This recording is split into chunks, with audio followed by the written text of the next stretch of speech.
Bom dia!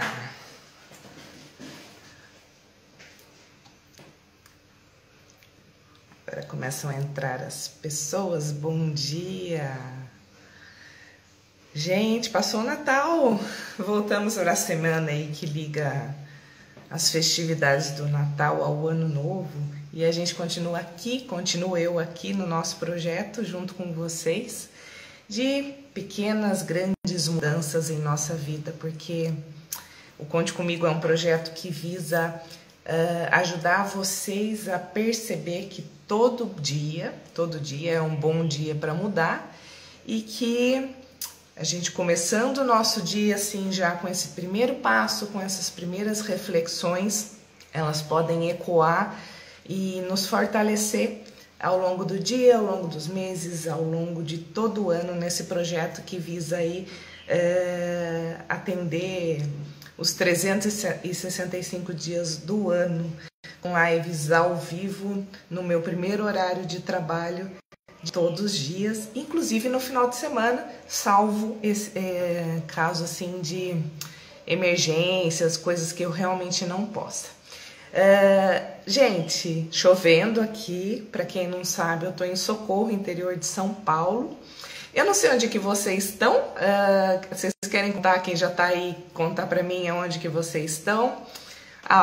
Já estou começando a ver os nomes familiares para mim entrando. Gostaria de saber, quem quiser contar. Uma coisa muito bacana de quando a gente entra online, tem um tema muito legal hoje pra gente trabalhar, onde tá borbulhando na minha cabeça. E quando a gente começa a trabalhar com o público assim, é muito rica essa coisa da variedade de pessoas, da variedade de locais, da variedade de percepções. Ó, a gente já tá vendo aí, ó, a Linita de Itanhaém, é Eterno Itanhaém, né? Me lembra até Gilberto Gil, como é que chama? Aquele apresentador que faz piada, que fazia as crianças repetirem. Ó, a gente tá, a Luana tá na Alemanha, que bacana, Luana. Santo André, tem que contar seu nome pra mim, viu? Eu ainda não sei, eu vejo a sigla, não consigo saber. Quem mais? Eu tinha visto a Adriana de Torres, Rio Grande do Sul.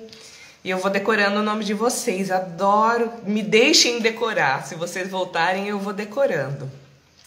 Pra gente estreitar esse nosso laço aí, essa intimidade que as lives permitem. E os outros meios de acesso não permitem. Até é um dos grandes diferenciais da gente falar ao vivo, da gente falar... Edilene, ou Di... Edilene, eu acho que eu já falei com você por alguma outra via, não falei? Depois você me conta. O nome é familiar e talvez das redes, mas talvez não seja você também. Então, eu vou tentar gravar o D para lembrar do Di. Vamos ver se eu guardo. Senão eu vou perguntando. Vou me dar a liberdade de perguntar de novo, tá? Então, e aí a temática pra gente começar a semana... Ó, a Márcia tá em Salto, interior de São Paulo também, igual a mim. Terminar só de ver. Entrou ali o Emanuel, colega. Eu gosto que meus colegas entram bastante, né? Porque vê a temática afim, né, da nossa área, e entra para dar uma olhadinha, para ver o que o colega tá falando, e ver se aprende alguma coisa diferente, tem as trocas, é muito legal. Eu gosto disso. Quando a gente é da área, você sabe que às vezes a gente vai numa palestra, a gente assiste um curso inteiro, às vezes para ter uma ideia diferente, né? Porque quando a pessoa já tem a formação, às vezes as coisas não acrescentam muito. Só que aí que tá, é muito legal. Então, eu conhecia você. Por isso que é legal puxar.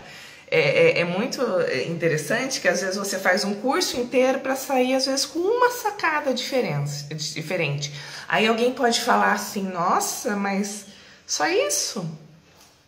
Lembra que eu falei da importância dos detalhes, da importância dos ajustes, da importância daquela pequena coisinha que pode fazer toda a diferença na nossa vida? Então é isso, né? Às vezes quando a gente se permite ter a paciência até para escutar uma coisa que a gente não está gostando muito, se a gente desarmar, se a gente às vezes até baixar um pouquinho a arrogância, a gente começa a captar. É muito legal isso. E aí eu introduzo o nosso tema, porque eu quero falar um pouco com vocês sobre diferentes histórias, diferentes percepções de realidade, diferentes narrativas, é um termo da moda, mas tudo baseado no que seria o certo, no que seria verdadeiro, né? Porque, por exemplo, se a gente pegar, vou dar um exemplo assim que eu usava bastante em grupos. Se a gente pegar lá o quadro da Mona Lisa, que todo mundo sabe qual é, porque é o mais famoso do mundo, e pegar uma sala, e eu já fiz isso diversas vezes, então eu posso falar com propriedade para vocês. Eu pego uma sala que tem lá, faz de conta que 20 pessoas. Coloco o projeto lá em algum lugar, o quadro da Mona Lisa. Peço para, antes de me dizer, dessas pessoas me falarem em voz alta, para que não haja influência, elas anotem num papel qual a primeira percepção que eles têm do rosto da Mona Lisa. Aí começa a vir assim, faz de conta. Aí a hora que vai ler, que cada um vai ler, um fala assim, ela tá com o rosto de cansada. O outro vem, ela tá entediada. O outro vem, ela tá planejando alguma coisa na surdina, ela tá aprontando. O outro, ela tem um olhar de malícia. Ela diz que para mim ela me dá uma impressão de que ela esconde algo. E assim vai. Então se eu pegasse, gente, desculpa, cães sempre participarão aqui com a gente porque tem som na rua, eles vão. Mas retomando, princesinha, retomando, se a gente pega lá as 20 pessoas e a gente pega, poucas respostas serão as mesmas, baseados em um mesmo quadro que permite uma projeção pessoal lá de algum sentimento que a pessoa tem. Eu cheguei a escutar e falei assim, eu acho que ela é abusada em casa. De onde a pessoa tirou isso? Entendeu? Então, o que eu quero dizer é que a gente pega coisas nossas e essas coisas influenciam na percepção que a gente tem da realidade que é posta à nossa frente, da mesma realidade. Isso é muito frequente. Outros exemplos que a gente pode ter. E aí, então, isso quer dizer que às vezes a gente está observando uma coisa certo de que aquilo é a maneira que todos estão compreendendo o mundo. O X eu acho que está aí, eu não tinha fechado o raciocínio. Nós olhamos e subentendemos que os outros subentendem também o mundo com aquele mesmo olhar, ou com nuances assim, pouco diferentes. E às vezes a percepção da pessoa é absolutamente contrária. O que se faz, por exemplo, um dos eixos de uma terapia de casal, quando alguém vai fazer terapia de casal? Um dos grandes eixos, ouve-se um, ouve-se o outro, não é minha especialidade, vou falar grosso modo, só para dar o exemplo da percepção. Bota lá as duas pessoas sentadas, ele, ela, ele, o casal que for hoje em dia. E uma das primeiras coisas é fazer um escutar o outro. Então, às vezes, sobre questões assim do dia a dia, problemáticas que já se arrastam há tempos, eles têm uma compreensão daquilo totalmente inversa, totalmente diferente. Não há o que está gerando o conflito extremo é que não há mais possibilidade até aquele momento de intersecção para que haja nenhuma conversa mínima. E aí surge a separação, a cisão, né? O que a gente viu hoje em dia, né, nos últimos tempos com a questão política? Cisão completa, não há intersecção possível nos diálogos. Aí gera ódio, o outro é inacessível para mim, você não se permite nem para ver. Se vocês um dia tiverem curiosidade, não estou falando em discurso político, não, estou falando de curiosidade científica, E vocês adentrarem, faz de conta que, independente hoje em dia a gente fica com aquela fala de como se todo mundo tivesse que ser direita ou esquerda, mas independente do que a pessoa for, se você está frequentando uma bolha, os algoritmos das redes sociais te entregam o conteúdo de uma bolha específica. Faz de conta que a pessoa é de esquerda, faz de conta. Ela recebe X conteúdo. Aquilo, pessoas que falam aquela linha de raciocínio. Se ela entrar na bolha do outro, for lá na bolha da direita,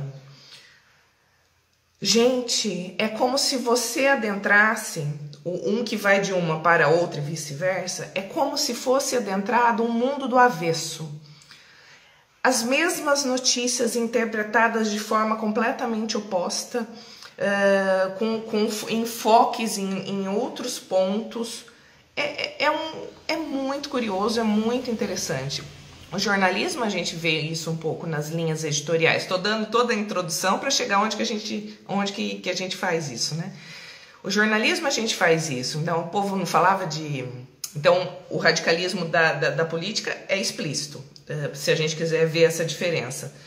Então, aí volto mais uma coisa. Às vezes, quando a gente vê uma pessoa que não é da nossa linha, estou dando para exemplo, começa a falar e você fala assim, como que você não consegue ver isso que eu estou vendo? Gente, ela não vê porque nada que está alicerçando a estrutura ideológica dela diz aquilo. Tudo diz outra coisa. Então, às vezes, o diálogo se torna absolutamente impossível entre esses opositores, justamente porque eles têm uma base conceitual e ideológica onde não há intersecção nenhuma. O objetivo, inclusive, é a cisão, né? Quando os conteúdos são estruturados e tudo mais. Aí como é que vai ter conversa, né? E o outro se torna assim, aí você senta lá na ceia de Natal, faz de conta, e vem lá o tio do pavê, a tia do pavê, e vem defender uma coisa que você ofende seus valores pessoais, seu olho chega desse tamanho, você engole em seco, você fala assim, meu Deus, o que é isso? Essa pessoa vive no planeta paralelo, da onde tirou tal coisa? E aí a gente fala assim, emburreceu? É nazista? Ou é socialista? É não sei o quê? Entendeu? Eu tento colocar os dois lados para vocês não acharem que eu estou defendendo ninguém. Mas assim, a ideia vem e aí a gente acha que não chega. E não chega mesmo. Porque o olhar dele para o que a gente está falando é o mesmo. Quando a gente faz qualquer tipo de defesa no outro sentido, o outro regala o olho desse tamanho e pensa o mesmo, né? E aí, se eu for começar a dar exemplo, dá briga. Mas assim, porque um não chega no outro. Na terapia de casal, quando chega naquele ponto, um não chega no outro. E aí a conversa é impossível. A Mona Lisa mostra isso, percepções diferentes. Então a gente tem a percepção, duas coisas aí que a gente tira disso. A gente tem a percepção que vem da nossa projeção, que é quando eu vejo o mesmo ponto lá e ele tem cada um entende aquilo de um jeito, porque é baseado na sua própria história pessoal, é baseado nos seus traumas, é baseado nas suas vivências anteriores, né? Se eu falar de água para uma pessoa que quase morreu afogada semana passada, vai ser a mesma reação de uma pessoa que, se eu falar de água que estava brincando na piscina no final de semana? Não, né? Então, quando a gente está tratando qualquer tema, qualquer mudança, a gente tem que ver isso, né? E a gente tem que ir devagarzinho. Se a gente está falando, por exemplo, de uma pessoa que tem medo de direção, seja pelo motivo que for, às vezes o motivo não tem nada a ver com direção, porque a gente transfere nossos traumas para lugares diferentes. E você joga a pessoa no carro, ela não vai sair dirigindo. Não vai. Às vezes, sabe como que às vezes a gente começa a tratar uma pessoa que tem trauma de uma coisa? Você mostra uma foto, né? Às vezes o trauma é tão grande. Eu lembro de uma moça que eu tratava que tinha pânico de sapo. Ela não conseguia ver uma imagem de um sapo e ela tinha a reação no cérebro a mesma que ela tinha quando ela via um sapo. O cérebro dela, a reação química do cérebro, o acionamento de todo o medo, sistema de luta e fuga do cérebro dela era a mesma de que o sapo tivesse lá. Porque para ela o sapo era um animal mortal na reação dela. Então, quando a gente fala às vezes de alguns bloqueios nossos, de algumas diferenças, de como que eu vou lidar, a gente tem que começar a entender essas diferenças de narrativas, entender que existem essas diferenças de percepção de vida e começar a ser honestos com a gente, inclusive para admitir essas dificuldades, sabe? Conheço muita gente, eu acho que nós todos, em alguma esfera ou outra da vida, nós temos dificuldades às vezes para admitir, reconhecer que a gente não sabe lidar com algumas coisas, sabe? Então às vezes a gente evita o tema, a gente muda de assunto, a gente vai fazer outra coisa, a gente posterga. Nem sempre a gente posterga uma coisa porque a gente é preguiçoso. Essa informação é importante. A gente não posterga só porque a gente é preguiçoso. A gente não posterga só porque a gente é acomodado. A gente não posterga só porque a gente tem o caminho neural tão fechado, que nem eu falei no começo. Também. Lembre-se disso. Também. Mas a gente também pode postergar alguma coisa por questões emocionais, né? Quem cresceu numa família ouvindo por um dos pais, alguém que criou de que não era capaz, e aquilo ficou ecoando dentro da cabeça dela, é mais difícil para essa pessoa lá pegar o facão e desbravar um novo caminho. É mais difícil, porque tá ecoando. Então uma coisa que já seria difícil, torna-se ainda mais difícil. Né? Uma pessoa que é filha de pais, às vezes, muito aventureiros, aquela pessoa muito resolutiva. Às vezes, aqueles pais familiares resolviam tanto pela criança que ela se tornou dependente. Né? Às vezes, a gente peca pelo amor, a gente peca pelo excesso de zelo, a gente peca pelo excesso de cuidado. Isso é muito comum em pais que tem crianças especiais, né? Crianças que têm algum tipo de necessidade que precisa ser suprida, física, emocional, né? Eles fazem tanto, eles se doam tanto, que às vezes os técnicos especialistas da área começam a falar assim, tira a mãe de perto, tira a mãe que senão essa criança não vai andar nunca, entendeu? E a mãe tá com maldade? Não, gente. A mãe tá super bem intencionada, até arrepiei de falar, porque a mãe tá dando o seu melhor. E às vezes o melhor da gente pode anular o outro de alguma maneira. Entendem? Então, a percepção dessas realidades é uma coisa... Eu me emociono, porque eu acho muito bonito. É uma coisa tão rica. Ontem eu tava vendo, eu com os meus exemplos, eu tava vendo uma série bobinha à tarde com a minha mãe. E as sobrinhas saíram, eu tava com a minha mãe assistindo uma série. E dentro dessa série, a personagem, que é uma profissional de marketing, estava fazendo uma campanha publicitária para uma agência de perfumes. Aí aquelas publicidades antigas de perfume. Então, numa ponte de Paris, uma das principais pontes de Paris, a modelo desfilava, atravessava a ponte completamente nua. E a moça da agência americana olhava e dizia assim, nossa, mas ela está nua. Chocada, ela achou que já hoje, nos termos aí da parte do feminismo, tudo aquilo não seria legal. Tá? Depois, isso é o menos relevante para o exemplo que eu vou dar. Mas ela disse, nossa, ela está nua. E o dono da marca do perfume, o criador, ele virou assim, ela não está nua, ela está usando o perfume.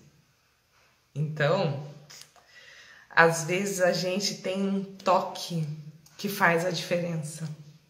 O toque pode ser o olhar malicioso que nos faz levar uma situação crítica na esportiva para conseguir driblá-la num momento mais difícil, um toque de humor, que eu adoro o humor por conta disso. Pode ser o toque que nos permite nos colocarmos no lugar do outro. Então, quando a gente fala da diferença de percepção das realidades, não quer dizer, gente, que eu tenha que aceitar e incorporar na minha vida o que o outro pensa. Não. Só que quando eu consigo compreender como o outro pensa, às vezes eu acho sim o caminho, essa intersecção entre as partes para manter um diálogo saudável, sim. Mas às vezes só o fato de eu compreender que a visão do mundo é tão diferente da minha permite que eu olhe com respeito e distanciamento para não virar uma briga desnecessária, para não virar um conflito, para não virar um tempo perdido, sabe? Porque eu vou saber que aquele é o limite do outro naquele ponto, né? A gente não tem os valores, eu acho que assim, às vezes tudo é flexível nas nossas narrativas e conceitos e maneira de ver na vida, desde que não se choque com os nossos valores morais mínimos, sabe? Então, qual é o meu valor moral mínimo? Por exemplo, a publicidade. Vai anunciar cassino? Faz de conta. Tô dando qualquer exemplo. Tá, mas vai... às vezes, eu não sei, é difícil dar um exemplo assim de qual que é o limite do outro, sabe? Então, tem gente que fala assim, ladrão, pessoa que acaba roubando por alguma situação da vida. Eu roubo, mas não mato, sabe? Qual que é o limite de cada um, né? Qual que é o limite? Eu abuso em tal coisa, mas eu não chego a tal ponto. A pessoa tem esses limites mínimos, né? Muitas vezes ligados ao limite mínimo de convivência com o outro, né? Pode botar lá até os mandamentos, não matarás, não roubarás, não, entendeu? Então, quais são meus limites? Então, o relacionamento com aquele outro está me ferindo nos meus limites mínimos morais de convivência? Se sim, a gente tem que refletir, às vezes a gente tem que realmente se afastar um pouco. Distância segura. Esse é o meu termo-chave, gente. Distância segura. A distância segura não é possível, tenta afastar mais. Porque a gente tem que respeitar isso. Mas, será que não é possível?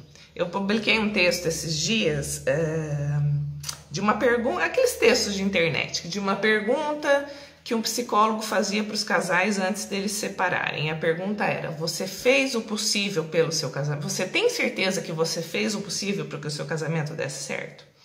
Né? E o pessoal tremia na base às vezes quando escutava isso, né? Porque quando você fala assim, você chegou ao seu máximo, as pessoas começavam, talvez elas tenham feito sim, tá, gente? Mas elas começavam a pensar, né? Então, o que eu acredito que é muito rico e que começa a mostrar para vocês maneiras de perceber isso na vida de vocês mesmos. Faz um diário, bloco de anotação, já falei. Eu sou extremamente a favor de anotações. Pega lá um caderno, sabe, um caderninho de bolso, para quem é antiga que nem eu, anota no celular, já falei outro dia isso com anotações em outras coisas, e começa a fazer, sabe, tá no horário de almoço, anota tal coisa, eu penso tal coisa, começa a anotar, faz umas listinhas de prós e contras com relação às coisas que vocês estão escolhendo, faz umas listinhas de antes e depois. Se vocês começarem a anotar agora, vocês podem usar essas anotações para pendências, para vocês não postergarem demais as coisas, sabe? É agenda mesmo, mas é uma agenda que vai além da agenda normal. Eu falo numa agenda que leve em consideração os seus bloqueios emocionais e suas metas, mais do que uma agenda de data de obrigação, sabe? Aí vocês vão conseguir olhar, você fala assim, não, isso aqui eu já percebi que eu já estou empurrando isso faz 3, 4 dias, eu jogo pro dia seguinte. Por que eu não estou fazendo isso? É preguiça? É falta de tempo? E aí a gente vai entrar com mais uma palavra-chave aí, que às vezes a gente não tem tanto com o outro, dependendo da relação, mas a gente precisa tentar ter com a gente o máximo possível, que é a honestidade, né? Será que eu tô sendo honesto comigo mesmo? Nas coisas que eu digo que vou fazer depois, nos planos que eu vou fazer depois, no porquê. Aí vem é muito legal com a história da honestidade. Será que eu tô sendo honesto na própria história que eu tô contando para mim mesmo? Para mim mesma? Que justifica eu fazer ou deixar de fazer tal coisa? Né? Porque tem isso. A gente tem autossabotagem, a gente tem autoengano e a gente conta as histórias mais mirabolantes do mundo para justificar coisas que a gente quer ou não consegue fazer num determinado momento. E às vezes o mais enganado nem é o de fora, somos nós mesmos. Aí depois a gente olha e fala assim, onde eu estava com a cabeça, por que que eu fiz isso? Sabe, quem é aqui que está assistindo, que nunca botou a mão na cabeça e falou assim, por que que eu disse isso? Por que que eu fiz isso? Por que que eu tô empurrando uma coisa dessa? Ou o dia que senta para resolve o negócio em 10 minutos, fala assim, por que que eu não fiz isso antes? Né? Então são coisas que, se a gente jogar um pouquinho de holofote para algumas pendências nossas, para algumas reincidências nossas ou para algumas desculpas furadas que a gente usa para si mesmo, a gente começa a perceber aí que o buraco tá mais embaixo. E às vezes, gente, a boa notícia é que às vezes a coisa nem é tão complicada assim. É só um pequeno bloqueio que a gente usou e que dá para desbloquear. Pode ser complicado? Pode, mas pode não ser.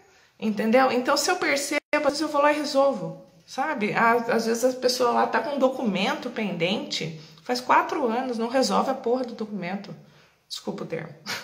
Mas a ideia é essa. E gente, eu falo isso no meu livro.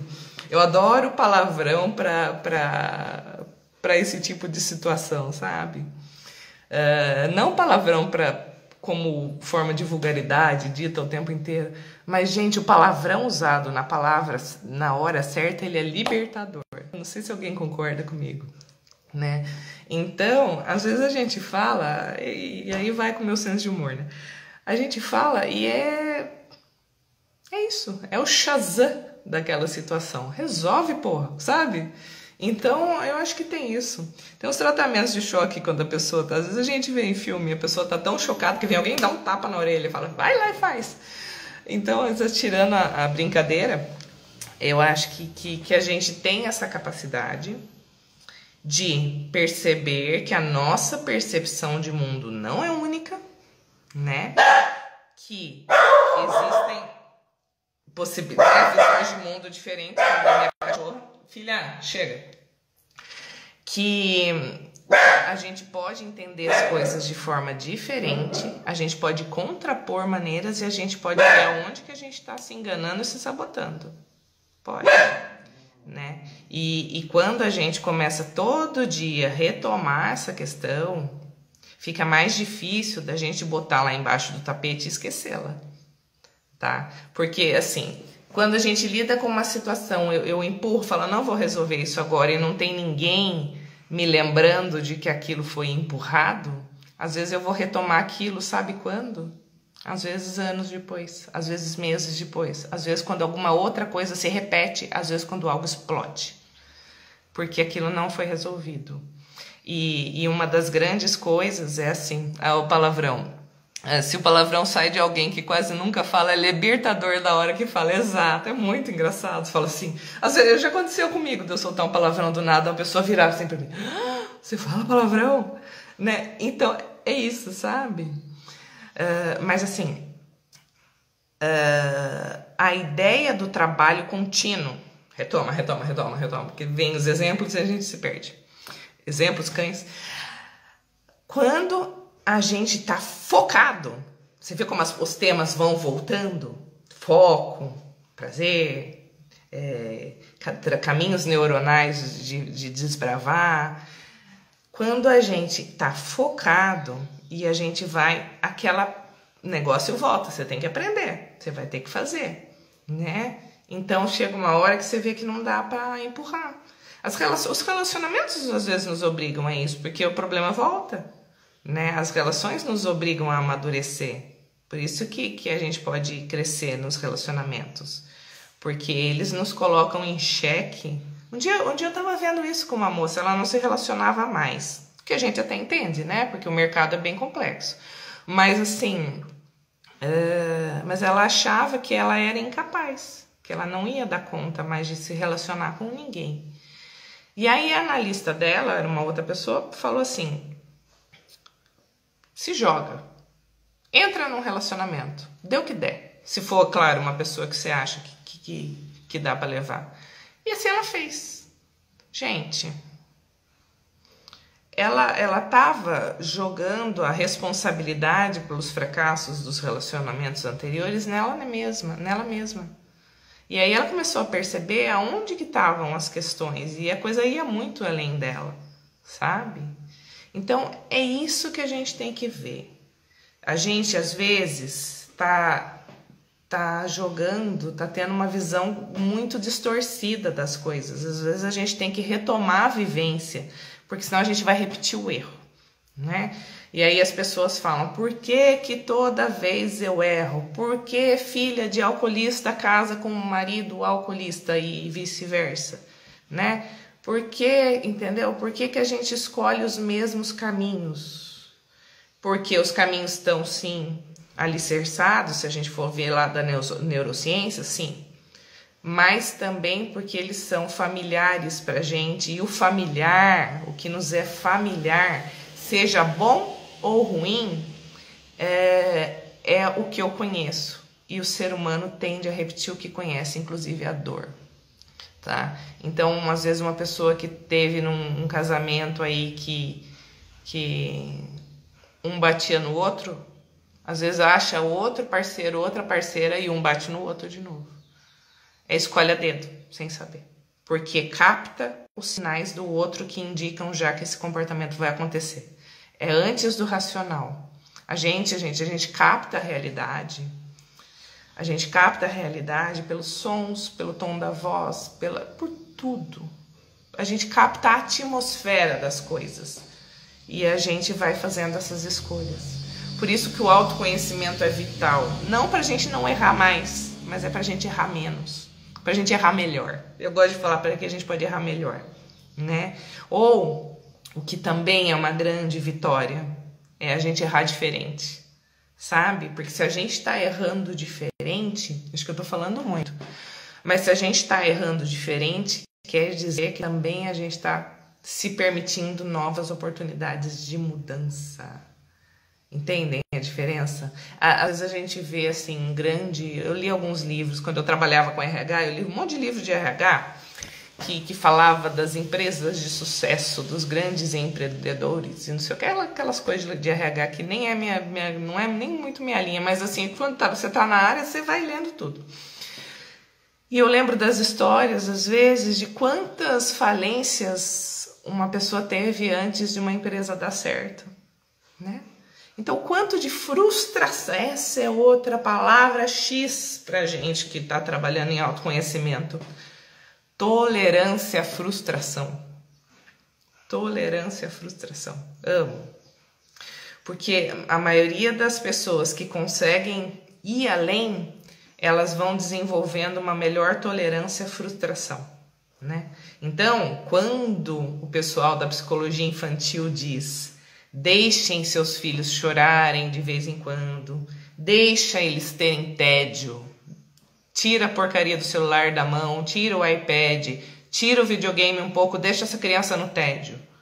Deixa ela amolar e inventar outra coisa. Você sabe que eles estão fazendo isso porque eles são chatos, porque eles não têm filhos, porque eles não querem saber de nada, porque não são eles que cuidam? Eles sabem o que eles estão falando porque eles querem que essas crianças comecem lá da base a aprender a ter tolerância à frustração, que é: você não vai ter tudo que quer na hora que quer, o mundo é assim. Às vezes você vai ter que batalhar muito para conseguir alguma coisa, e o mundo não é coquinho, gente. O mundo não é fácil, não. A vida de gente grande não é para qualquer um. É muito difícil. As coisas que a gente tem que enfrentar, e vocês estão aí me vendo, sabem disso. Sabem do leão que cada um que está me vendo mata por dia para dar conta das contas, para dar conta da família, para dar conta de doença, para dar conta do estudo, para dar conta do sofrimento, às vezes, de quem a gente ama, que está perto e precisa de ajuda, né? Então, a tolerância à frustração é uma coisa que vai nos ajudar a passar pelo momento de crise para depois continuar, sabe? Sem espanar muito antes do que era preciso. Porque da gente espana também não é um pecado espanar, não é essa a questão. Mas eu acho que vocês estão entendendo. Porque quem não suporta nada tem uma briga no trânsito e dá um tiro na cabeça do outro cara do carro. A gente tá vendo isso na televisão todo dia, né? Por isso que demoramos para levantar da cama. Porque às vezes não dá coragem de enfrentar o dia. É isso, né? Porque às vezes quando a vida tá... A nossa vida ela é cíclica, né? Tem época que parece que tá tudo contra nós. Tem época que a coisa flui melhor. É que realmente tem época que vem mais de um problema por vez. Vai ficando mais difícil carregar. É acumulativo. O copo vai enchendo, né? O copo vai enchendo. Eu lembro de escutar de paciente frase do tipo assim... Eu aguentava tudo, eu tolerava tudo, eu dava jeito em tudo, agora eu não tô aguentando nada. Passou de muitos limites. Então, por isso que a gente tem que entender individualmente, né? Até o excesso de tolerância e frustração também pode ser negativo. Tudo vai ter um ponto. Eu não sei se vocês querem perguntar alguma coisa, quem tá aqui comigo, senão eu já vou começar a encaminhar. Eu sou muito às vezes eu me preocupo, porque eu começo a falar e eu viro uma palestrona, né? Eu começo a falar, e às vezes eu me preocupo de não interagir tanto. Mas eu vou sempre estar preocupada em responder quando alguém fala alguma coisa ou quando surgir alguma dúvida, tá? Então, caminhando para o desfecho do que eu tinha me proposto a falar hoje, que sempre toma novas vertentes, mas é bom também, né? Então, eu acho que assim, eu sou a favor de vocês anotarem essas percepções que vocês têm de si mesmos e dos momentos e das obrigações e dos planos. Façam uns diários de pequenas coisinhas importantes para vocês, para vocês terem como meta. Obrigada, Alexandra. Para vocês terem como parâmetro. Se vocês tivessem tido o hábito de ter um diário lá de trás, e você pegasse um diário de um ano atrás que fosse, vocês iam sentar no chão e rir hoje, se divertir. Porque o que é um problema mortal hoje, depois deixa de ser, porque a gente olha em perspectiva. E coisas assim que já se resolveram. E aí tem coisas que não resolve, você fala, isso aqui ainda é pendente. É um comparativo maravilhoso a anotação. E também permite que a gente não esqueça, deixe embaixo do tapete, não lide com aquilo que eu estava falando, que é o mais importante, e depois a coisa exploda na nossa cabeça de novo, quando a gente menos está esperando, né? Que eu falei, dei o exemplo de relacionamento, das escolhas ruins de relacionamento. Aí você fala, não, passou, nunca mais. Aí escolhe outra pessoa igualzinha. Troca o endereço só e a cor do cabelo, sabe? E então a gente faz essas coisas. Com dieta, com relacionamentos, com a nossa saúde. Vai lá no médico, eu vejo muito isso. A pessoa fala, vou começar o tratamento. Vai lá, a primeira coisa que ela faz, ela marca o médico e ela faz o check-up e faz todos os exames. Na cabeça dela, o fato dela ter feito os exames parece que ela já encontrou a cura. Uma coisa meio... Porque ela teve uma ação, então ela já acha que aquilo é uma espécie de gratificação. Só que aquilo seria só o primeiro passo, né? Aí o médico dá o remédio, tu começa a tomar o remédio e para. Faz caminhada 2 dias e para, sabe? Então é isso tudo que a gente tem que ir pegando. Por que eu paro? Porque como eu vou fazer para não parar, né? Então todas essas informações a gente vai acumulando para lidar. Outra coisa, né? Última coisa, prometo, que a gente tem que aprender a lidar é com o perdão. Perdão. Aí você fala assim, nossa, você não tá querendo demais? Gente, o perdão, às vezes, ele não precisa ser pra gente, sabe? O perdão, ele pode... Não é peidão, é perdão. O perdão, ele... Às vezes, a gente só se liberta de algumas coisas quando a gente perdoa. E às vezes a gente não precisa perdoar o outro. A gente tem que perdoar a si mesmo. Que a gente tem, às vezes, uma mania de não se perdoar pelas escolhas ruins, pelos erros... E a gente tem para conseguir, entendeu? Então, quando a gente volta em algumas histórias, a gente reanalisa, a gente retoma perspectivas, não estava falando de história? a gente começa a ver que de repente aquilo tudo pode ser visto por outro ângulo. Continua sendo grave, pode ser importante ainda? Sim, claro que sim. O fato de rever a coisa e olhar com os outros olhos não torna ela menos singular. Mas, às vezes, por exemplo, quantas pessoas só conseguiram viver melhor depois que conseguiram perdoar seus pais por alguma coisa grave? Coisa grave, não é coisa pouca não, entendeu? Só que enquanto tinha aquele ódio, aquele ressentimento, a pessoa não estava liberta, né? Por exemplo, faz de conta que o pai abusou da criança. É perdoável? A gente vai falar assim, não é perdoável. Mas o que eu estou usando a palavra perdão é no sentido assim de libertação, sabe? Então, às vezes você fala assim, é quando você consegue ultrapassar aquela coisa, não aceitar, não justificar o ato injustificável, mas você consegue deixar de sentir tanta dor e tanto ódio por aquela situação. Você ressignifica algo que aconteceu. Vocês percebem que existe uma diferença nisso? Então é isso. Começamos aí a semana com discursão meu aqui, falando bastante com vocês. Sou a favor de vocês tratarem aí o diário, muita honestidade aí nas anotações, usem de parâmetro para reflexão, vai funcionar. E bola para frente, tô notando aqui se eu tinha olhando minhas anotações, mas eu acho que é basicamente dos eixos de conteúdo que eu tinha pensado, era isso. Desejo um ótimo dia para vocês, uma ótima semana. E amanhã eu tô aqui de novo, de manhã, algo perto das 7h30 da manhã, pode ser 7h40, pode ser 7h45, pode ser 7h30. Mais ou menos esse horário, vocês vão ver lá a bolinha do ao vivo, depois vai pra página. E a última coisa que eu vou pedir para vocês, se gostaram, é um projeto novo, gente, pouca gente conhece, mesmo que apareça ao vivo, a página entrega pouquinho, hoje em dia os algoritmos entregam um pouquinho. Se vocês puderem, eu vou falar isso amanhã logo no começo, eu esqueci de falar no começo. Se vocês puderem, divulguem, me ajudem a espalhar que isso está acontecendo, se vocês gostarem, claro, né? Para que as pessoas saibam que isso está acontecendo, que o fato da página ser grande não significa que muita gente está tendo acesso a isso, não significa. Então, se vocês puderem me ajudar, cada indicação faz muita diferença para a gente aqui que está nesse projeto. Um beijo para todos e até amanhã.